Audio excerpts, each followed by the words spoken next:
Assalamualaikum warahmatullahi wabarakatuh. Alhamdulillah wassalatu wassalamu ala Rasulillah wa ala alihi wa sahbihi wa man da'a bi da'watihi wastanna bi sunnatihi ila yaumil liqa'i rabbih wa ba'd. Sama-sama kita hormati Shahibul Bait beserta seluruh keluarga, tokoh masyarakat, alim ulama, hadirin hadirat. Insyaallah kita semua dimuliakan Allah Subhanahu wa taala. Amin. Ya Rabbal. Suatu ketika Nabi Muhammad sallallahu alaihi wasallam sampai ke rumah seorang sahabat. Setelah selesai disambut dan seterusnya, Nabi bertanya kepada sahabat itu, "Aina turidu an usalli?" Kamu mau saya sholat di mana di rumahmu ini? Lalu kemudian dia menunjukkan tempat sholat. Disinilah engkau sholat ya Rasulullah. Lalu Nabi sholat di rumah itu, dan tempat sujud Nabi di rumah itu dijadikan sebagai musolla. Itulah asal muasal kata musolla. Yang di tempat kita musolla itu artinya tempat sholat di luar rumah. Padahal makna musolla adalah tempat sholat di dalam rumah. Tempat Nabi sholat itu, tempat sujudnya itu dijadikan sebagai tempat mengambil barokah atas kedatangan Nabi Muhammad sallallahu alaihi wasallam. Pelajaran yang pertama yang dapat kita ambil adalah apa beda rumah dengan hotel? Kalau rumah hanya tempat tidur. Apa beda rumah dengan restoran? Kalau rumah hanya tempat makan, maka di dalam rumah itu ada tempat sholat.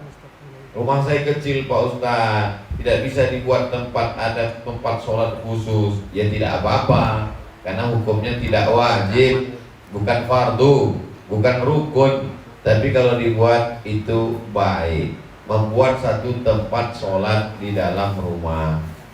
Ada orang membuat satu tempat sholat, diletakkan sajadah, lalu kemudian dia sholat tahajud di sana.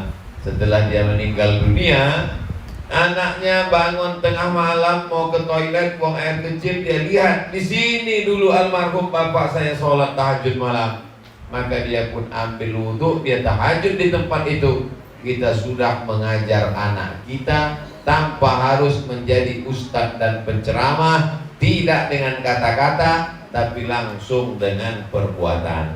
Dan menurut mazhab Hambali, Imam Abu Hanifah, mazhab Hanafi, sepakat 4 mazhab bahwa yang namanya tawaf, yang namanya i'tikaf mesti di masjid.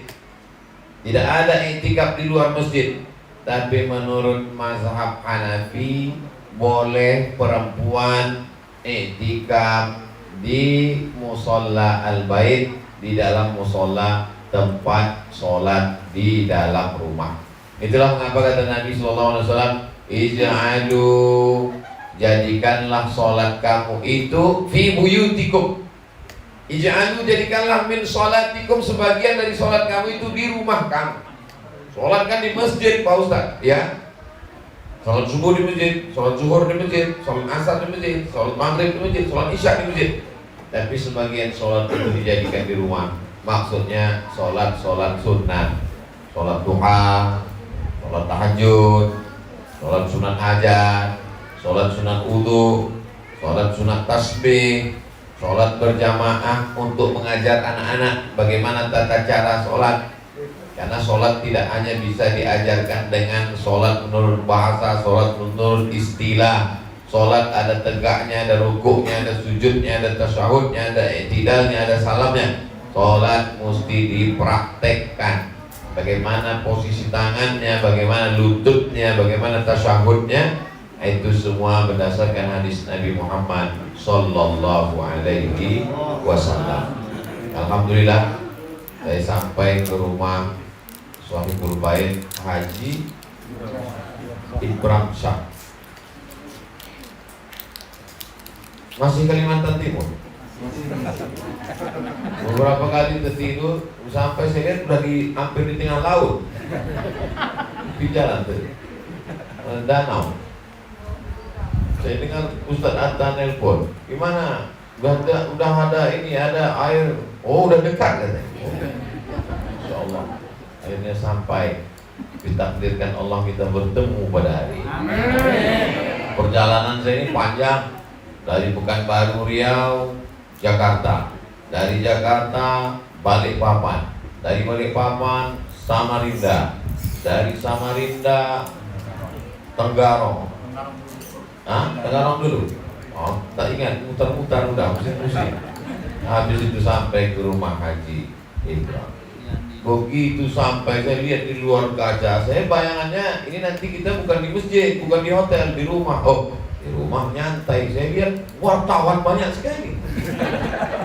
Dari dapur luar wartawan. Oh, ya. Masya Allah, tabarakallah. Lalu keluar pengumuman kepada seluruh jamaah, harap jangan ada yang siaran langsung, siaran tunda boleh.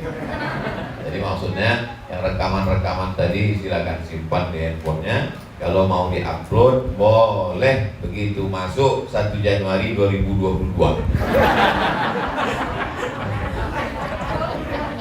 Bapak Ibu yang dimuliakan Allah Subhanahu wa taala. Ini pelajaran pertama yang kita ambil dari hadis Nabi Muhammad sallallahu alaihi wasallam adalah bagaimana di rumah kita itu ada tempat sholatnya. Terserah mau di dalam kamar itu ada pojoknya. Mudah-mudahan kita diberikan Allah rezeki sehingga rumah kita itu nanti besar sebesar lapangan sepak bola. Saya mau mancing aja, tidak meminta supaya diaminkan. Kalau saya justru berpikir kalau sebesar lapangan sepak bola ngepelnya siapa? Tapi karena ibu-ibu sudah mengaminkan, disetujui oleh para malaikat, insya Allah terkabul. Amin. Tapi jangan lupa bahwa di dalam itu ada tempat sholat, bukan somat. Tempat sholat. Tempat somat ini di kursi. Masya Allah, besar sekali kursinya. Bisa berdua saya di sini. Bapak Ibu yang dimuliakan Allah Subhanahu wa taala, jangan jadikan la taj'alu buyutakum qubura. Jangan jadikan rumah kamu kuburan. Kenapa bisa jadi rumah kuburan? Karena orangnya mati. Kenapa orangnya mati? Karena tidak mengingat Allah. Masalul ladzi yadhkurullah wal ladzi la yadhkurullah. Perumpamaan orang yang ingat Allah dengan orang yang tidak ingat Allah, kamatsalil hayy wal mayyit, seperti orang hidup dan orang mayit. Mayit orang mati. Apa tanda orang hidup? Makan, kambing pun makan. Apa tanda orang hidup? Berjalan, kucing pun berjalan. Apa tanda orang hidup? Ngomong, ayam pun ngomong. Lalu apa tanda orang hidup? Orang hidup adalah orang berzikir. Siapa itu orang hidup? Orang yang berzikir. Maka orang yang tidak berzikir berarti mantul. Jadi kalau suami ibu tidak berzikir, berapa lama lah ibu menikah dengan zombie? Jadi kalau istri bapak tidak berzikir, berarti selama ini bapak tidur dengan kuntilanak. Jangan heran kalau anaknya jadi tuyul, karena tidak berzikir mengingat Allah Subhanahu wa taala. Oleh sebab itu, rumah jadikan rumah yang berzikir. Anak jadikan anak yang berzikir. Keluarga berzikir. Masuk ke dalam rumah ini kita berzikir atau tidak? Berzikir. Saya kalau masuk ke rumah ini berzikir. Kenapa? Karena langsung melihat gambar orang yang sedang berzikir.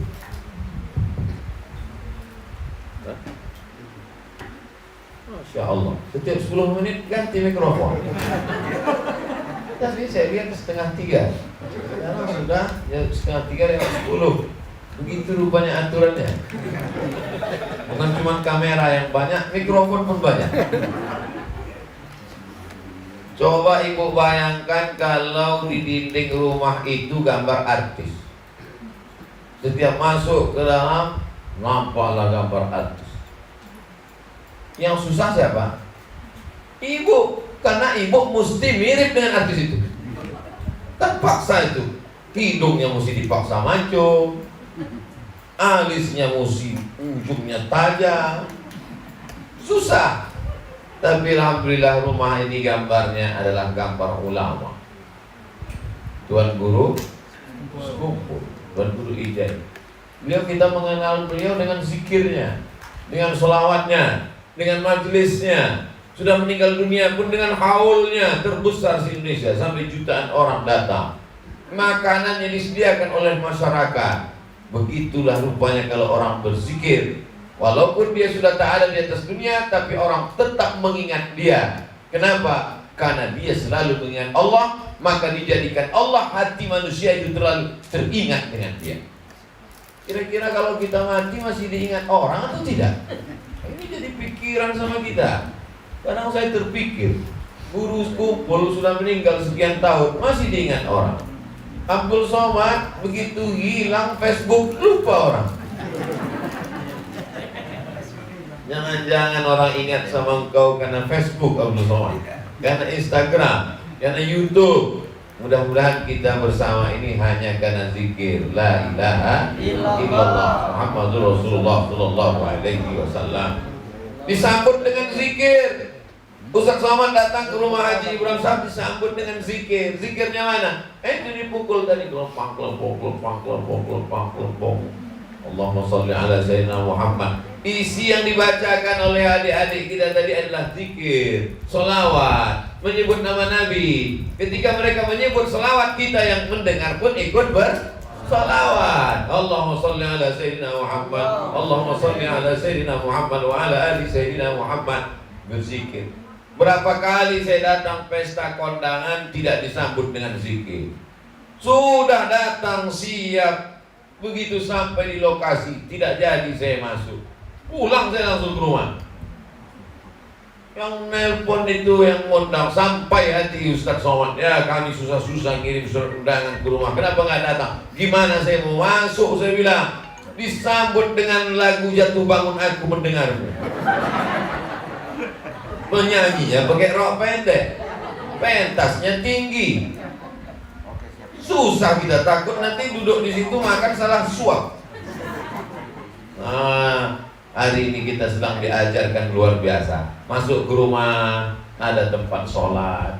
Di dinding, ada orang yang mengingat Allah. Disambut dengan sholawat. Di sebagian tempat ada juga yang nasyid nyambut sholawat ini perempuan. Perempuan yang menyambut. Perempuan yang menyambut, kalau anak-anak TK ada apa-apa. Ini yang menyambut anak-anak gadis. Ini bahaya. Bapak-bapak bisa lupa yang di rumah. Tapi yang menyambut adalah laki-laki. Karena sebagian mengatakan suara perempuan itu aurat. Suara perempuan yang mendayu-dayu, yang mendesah-desah. Kadang sebetulnya nasibnya tidak terlalu masalah, lagunya juga tidak terlalu masalah, lipstiknya yang masalah. Apalagi waktu masang bedak itu mati lampu, sebelah hijau, sebelah biru. Dia senyum, orang senyum. Nah, ini masalah. Saya yakin ibu-ibu tidak tersinggung. Kalau tersinggung berarti memang salah pasang.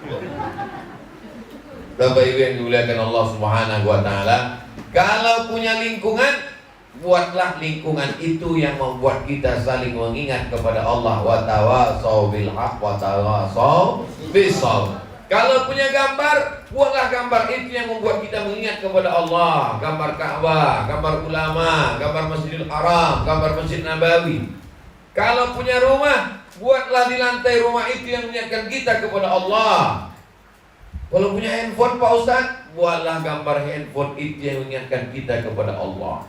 Saya dulu handphone saya, kalau saya lihat ingat saya kepada Allah. Gambar apa? Gambar liang lahat. Saya pergi ke acara pemakaman ketua masjid meninggal. Begitu sampai di tempat pemakaman, saya lihat sunyi, berdua sama tukang gali kubur. Katanya ada yang meninggal Pak. Iya. Mana? Belum datang. Saya terlalu cepat ternyata. Oh, kesempatan. Saya foto yang lahat itu. Saya foto, saya jadikan wallpaper. Setiap ingat, oh takut bodoh. Sampai akhirnya saya musafir bawa mobil sendirian jam 2 malam. Sampai di tengah jalan gelap sendirian, saya ganti.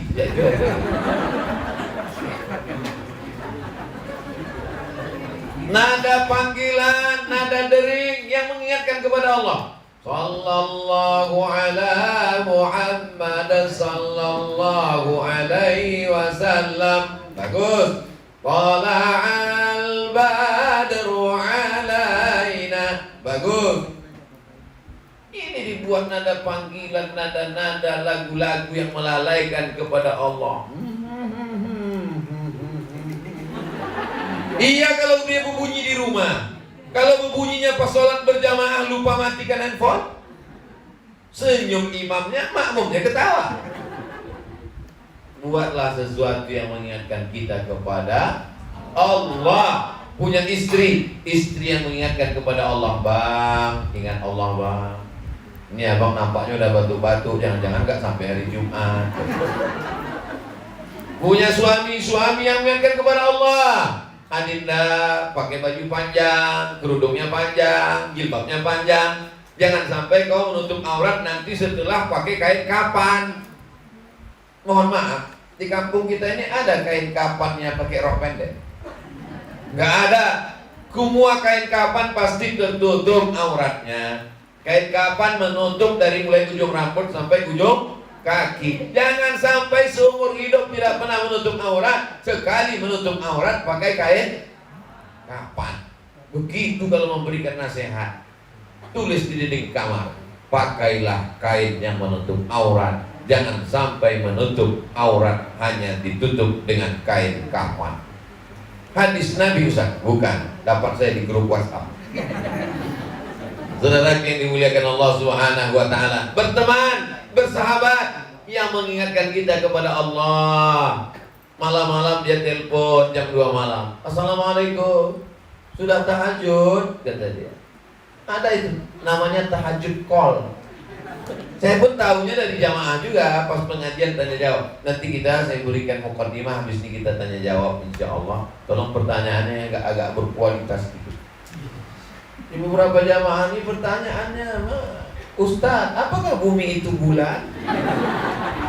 Apa hubungannya dengan ibadahmu? Emangnya kalau bumi ini petak kenapa rupanya? Jadi rupanya ada pertanyaan waktu saya ngisi pengajian sama anak-anak muda. Ada satu anak muda nanya, Ustaz, boleh nggak tahajud call? Bagus, saya bilang. Tahajud call itu apa?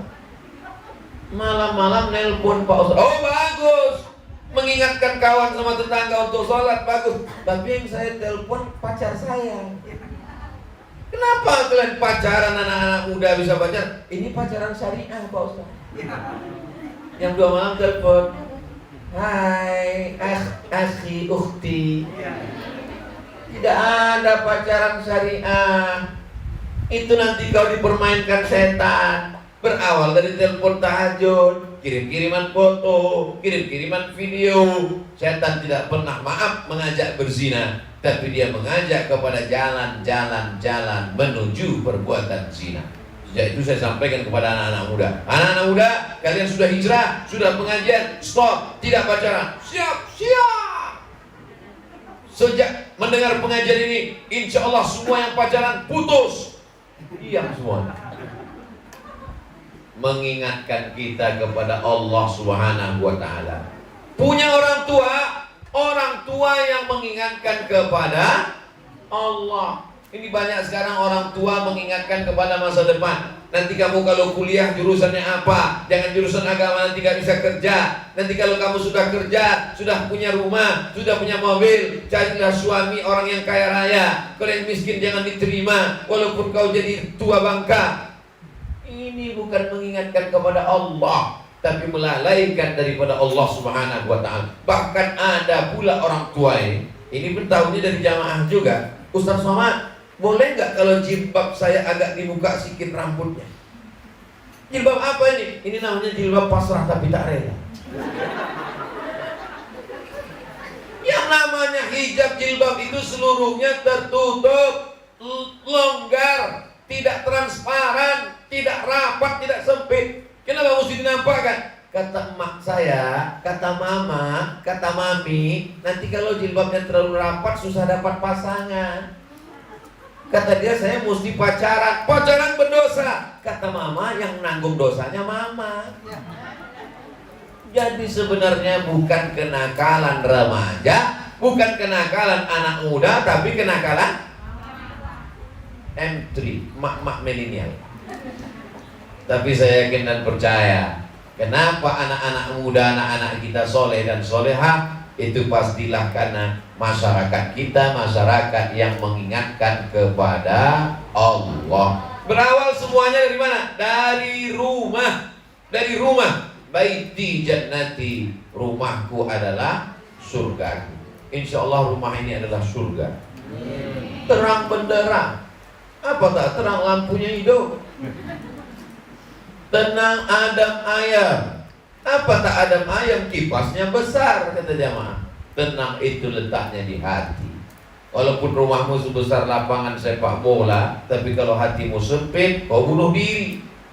Orang-orang di Eropa, di Amerika, di Jepang bunuh diri, angka bunuh diri tertinggi di dunia. Bukan di Indonesia, bukan di Afrika, bukan di negeri miskin, bukan di negara tertinggal, tapi justru di negara maju. Kenapa? Karena hati sempit tidak mengingat Allah. Wa man ya'shu an dzikrir rahman nuqayyid lahu syaitanan fahuwa lahu qarin. Siapa yang tidak berzikir mengingat Allah, kami ikatkan dia dengan setan. Setan itulah menjadi qarin. Setan yang selalu menyertai kita namanya setan qarin. Beda setan sama jin, Pak Ustadz. Nama komunitasnya jin. Jin yang baik namanya jin Islam. Jin yang jahat namanya setan. Kawan saya ada juga yang jahat, Pak Ustadz, setan. Karena setan terdiri dari dua. Ada setan manusia, ada setan jin. Tapi justru kebalikan kita. Kita mengatakan semua yang kita tidak senang setan. Pakai sendal, sendalnya putus, setan. Mana ada sendal setan? Masuk kucing ke rumah, nabrak tempat air minum, kucing setan. Untung kucingnya nggak jawab, yang setan sampean gitu deh. Jadi setan itu sayatinul jinni wal insi, setan yang berasal dari kalangan jin dan manusia. Alladzi waswisu fi sudurin nas minal jinnati. Kerjanya berbisik-bisik. Tetangga saya ada suka bisik-bisik, Pak Ustaz. Itu namanya tetangga setan. Jadi harus diruqyah, bacakan ayat kursi. Tapi dia lebih hafal dari saya, Pak Ustaz. Itu menunjukkan bahwa setan bisa masuk ke siapa saja. Maka kita mesti menjalankan ajaran Islam secara total. Dari rumah, dari bertetangga, dari menutup aurat, dari bagaimana cara bertamu. Mengukur iman, kadang orang menganggap mengukur iman berapa kali pergi haji ke Makkah, mengukur iman berapa kali tawaf sa'i di Makkah, mengukur iman berapa ribu tasbihnya. Tapi kata Nabi ada cara lain mengukur iman. Maka yu'minu billah wal yaumil akhir, siapa yang beriman kepada Allah dan hari akhirat, fal yukrim dhaifahu, hendaklah dia memuliakan tamu. Hari ini iman sedang diukur dan Sahibul Bait sedang mengukur imannya dengan memuliakan kita. Ini kan tidak semuanya Sahibul Bait kan? Kebanyakan tamu kan? Kita sedang dimuliakan hari ini. Sajadahnya diletakkan di atas karpet, karpetnya diletakkan di atas tikar, tempat duduknya 3 lapis. Bayangkan, dimuliakan. Ustadz Abdul Somad dikasih kursi. Orang sekarang susah mencari kursi, sampai menebar baleho untuk dapat kursi. Saya dikasih kursi. Air minum diberikan sampai melimpah ruah. Tadi dibisikkan ke saya, Ustadz Somad, teh ada, kopi ada. Masya Allah, tabarakallah. Kopi tidak saya ambil, teh tidak saya ambil. Yang saya ambil cuci tangan, hand sanitizer, tisu disiapkan lengkap. Ada tisu kering, ada tisu basah. Setahu saya tisu basah ini untuk anak kecil, bayi Tisu basah untuk fresh, menyegarkan. Tangan tadi dalam perjalanan jauh, mungkin tangannya berkeringat supaya segar. Kita kan kalau naik pesawat itu dikasih sama pramugari tisu basah, berasap dia saking berasap. Tiba-tiba ada orang baru pertama kali naik pesawat, disangkanya itu roti, dikunyahnya. Saudara yang dimuliakan Allah Subhanahu wa taala. Supaya apa? Supaya orang nyaman. Terkadang kita mengkotak-kotakkan tetangga, tamu kita berdasarkan derajat status sosial. Kalau yang datang bertamu itu RT, air putih, RW, kopi ginseng, Pak Kades, Pak Lurah, kopi susu. Padahal derajat manusia ini sama. Semua manusia ini dari tanah. Oh, jadi semua manusia dari tanah, Pak Ustadz? Iya. Kalau memang semua manusia dari tanah, kenapa sifatnya tidak sama? Iya, karena memang tanah tidak sama. Tetangga saya itu selalu mengganggu, berarti dari tanah sengketa. Saudara yang dimuliakan Allah Subhanahu wa Ta'ala.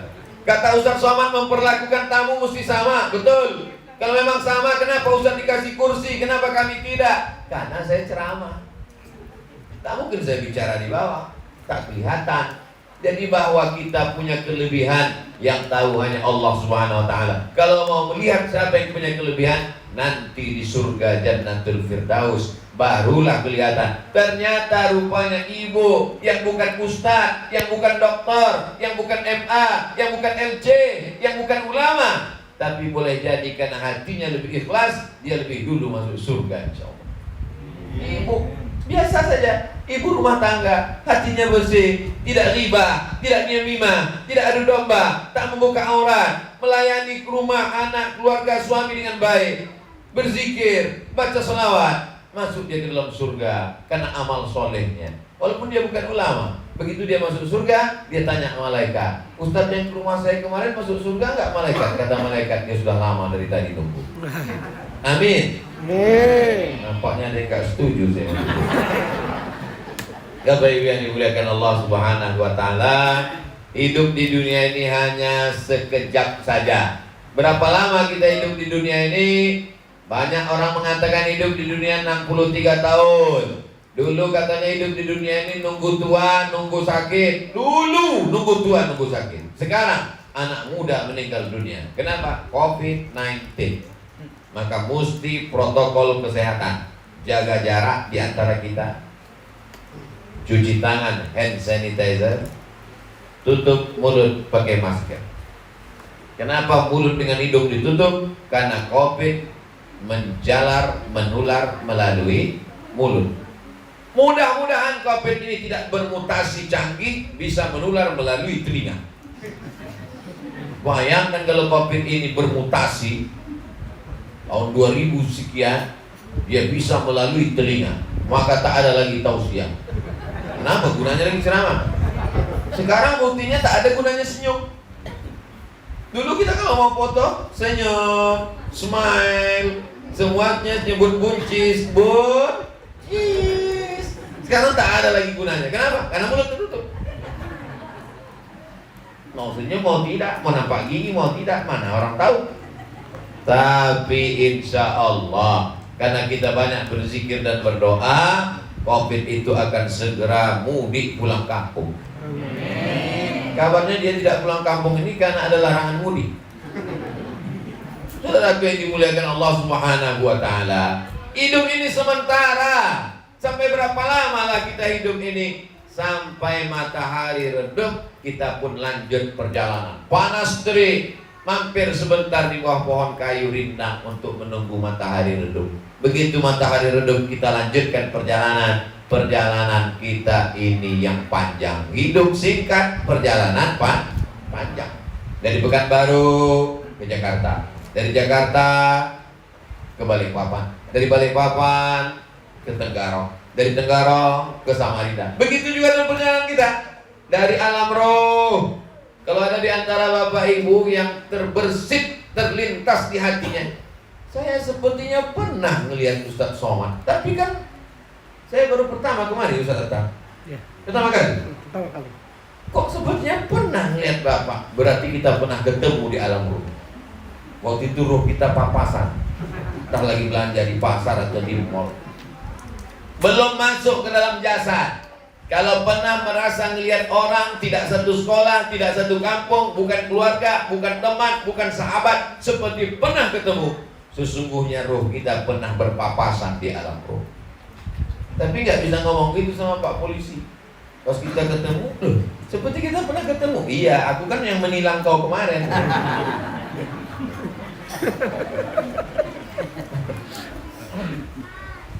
Setelah dari alam roh masuk ke dalam alam rahim.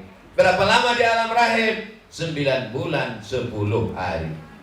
Setelah ada operasi sesar tidak bisa lebih dari 9 bulan 10 hari. Dokter akan ngasih tahu ini hanya dalam 40 minggu. Setelah lebih 40 minggu 9 bulan 10 hari, kalau lebih dioperasi. Kalau zaman dulu, sebelum ada operasi, sebelum canggih kedokteran, orang bisa di alam rahim itu sampai 2 tahun. Paling lama dalam rahim 2 tahun. Begitu dalam kitab-kitab fikih. Begitu lahir, langsung lari melompat punya gigi. Lalu kemudian setelah lahir ke atas dunia berapa lama? Merangkak, berjalan, berlari, makan, minum, merangkak, berdiri, jatuh, berjalan, berlari, kencang, sakit pinggang, pakai tongkat, sakit, mati. Yang normalnya begitu. Ada juga yang tak normal. Ceramah, mati. Ada juga yang tak normal. Nguap, mati. Janji kita kepada Allah Subhanahu wa taala sesuai dengan catatan takdir macam-macam. Tapi yang kita inginkan adalah hidup kita ini bermanfaat buat orang banyak. Siapa yang paling bermanfaat hidupnya? Orang kaya bangun masjid. Siapa yang paling bermanfaat hidupnya? Orang kaya membuat sekolah tahfiz Al-Quran, buat panti asuhan anak yatim, panti jompo orang tua terlunta-lunta. Pergi dia ke tempat jalan orang-orang yang dia ada di pasar, di kota besar, dia bawa truk. Semua anak yatim, fakir miskin yang ada di lampu merah, angkut semuanya. Dia buatkan rumah gratis untuk orang tua jompo yang tak punya anak, yang tidak terurus. Kira-kira baik atau tak baik ini? Baik. Maka jangan ajarkan anak kita untuk hidup miskin susah melarat. Anakku, kita mesti susah melarat biar cepat masuk surga. Ajarkan kepada mereka, kau mesti kaya raya, kau mesti bangun sekolah tahfiz Quran. Anakku, kau mesti menyekolahkan anak yatim fakir miskin yang tak bisa bayar uang sekolah. Ada nasihat ibu begitu ke anak-anak ibu? Kalau sudah ada, alhamdulillah, lanjutkan, teruskan. Kalau belum ada, sampaikan seperti itu. Kalau tidak ingat, putarkan aja video saya.